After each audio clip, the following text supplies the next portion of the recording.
Hey everyone, and welcome back to the channel. So, you know how sometimes life throws you a curveball and you just gotta swing? Well, what if that curveball was actually your sister's dirty secret and you decided the best place to reveal it was her wedding reception? Yeah, that's what we're talking about today. Buckle up. So, let's go back a few months. My stepsister, Clara, was engaged to Mark. Mark was, by all accounts, a great guy. Stable, sweet, genuinely adored Clara. Their wedding was set for October and everything seemed perfect. Or so I thought. I started noticing little things.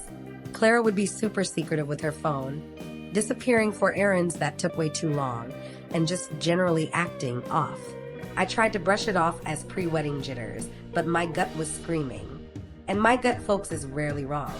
Then, one evening, about 2 weeks before the wedding, I went over to her apartment to drop off some decorations. She wasn't home, but she'd left her laptop open.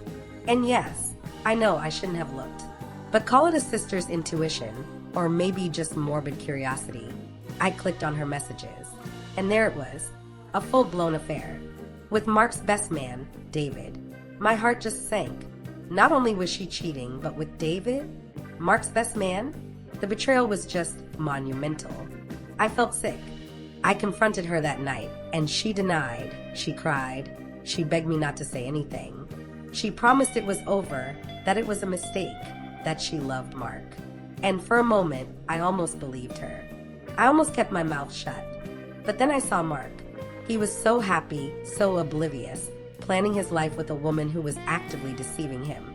And David, smiling, acting like everything was normal. I couldn't. I spent sleepless nights agonizing over what to do. The wedding was getting closer, and I felt like I was sitting on a ticking time bomb. I knew, deep down, that Mark deserved to know the truth before he committed his life to her. But how? And when? The thought of ruining her big day, of causing such a scene, it terrified me. But the thought of letting her get away with it, that terrified me more. The wedding day arrived. It was beautiful. Clara looked stunning. Mark was beaming. Everyone was celebrating, dancing, laughing. And I was a nervous wreck.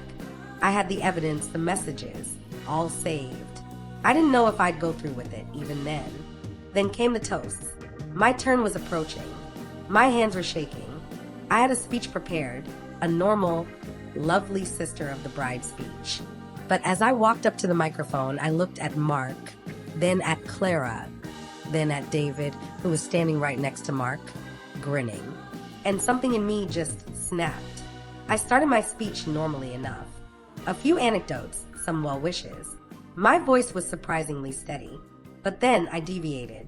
I took a deep breath, looked directly at Mark, and said, "Mark, you deserve complete honesty and loyalty in your marriage. And Clara hasn't given you that." The room went silent. You could literally hear a pin drop. Clara's face drained of all color. David looked like he'd seen a ghost. I then pulled out my phone, connected it to the projector the DJ was using for photos, and there, for everyone to see, were the messages. The texts, the explicit details, the dates, all between Clara and David. The gas that went through the room was like a collective punch to the gut.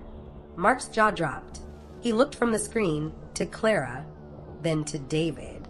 Clara just stood there, frozen, tears starting to stream down her face. David tried to make a move, probably to grab my phone, but a few of Mark's groomsmen, who had also seen the messages, physically stopped him. It escalated so fast. Clara started screaming, "You be asterisk TCH. How could you?" My adopted parents, yes, I am adopted, rushed up, trying to pull me away, but I just stood my ground. Mark, bless his heart, just looked utterly shattered. He didn't say a word, just slowly took off his wedding ring, placed it on the table in front of Clara, and walked out. The silence he left behind was even louder than the screams. And just like that, the fairy tale wedding became a total nightmare. Clara completely lost it. She was crying, shouting, trying to chase after Mark, but her dress was too cumbersome. My dad was furious with me, my mom was sobbing. David, the best man, was being held back by a couple of very angry-looking groomsmen, who looked like they were about 2 seconds from throwing punches. The DJ awkwardly tried to turn off the projector. The music died, and the entire reception hall emptied out within minutes, leaving only our immediate family and a very shell-shocked catering staff. The ride home was excruciating. My parents didn't speak to me, only exchanging hushed, angry whispers about how I had ruined everything. I just stared out the window, replaying every horrified face, every broken sound. Did I regret it? In that moment of intense family disapproval and public humiliation, a tiny part of me did. But then I pictured Mark's face, his genuine happiness before I shattered it, and I knew I couldn't have lived with myself if I'd let him go through with it. The fallout was, as you can imagine, immense. Clara didn't speak to me for months. My parents were furious, saying I could have handled it privately. But how? A quiet conversation wouldn't have had the same impact, the same undeniable proof for everyone, especially for Mark. He deserved a public reckoning for a public betrayal. Clara and David's little secret was out, and there was no hiding from it anymore. Mark, surprisingly, reached out to me a few weeks later. He said he was devastated, obviously, but also grateful. He thanked me for having the courage to do what he couldn't have imagined. We've actually become closer since then, a strange twist of fate. Clara and David?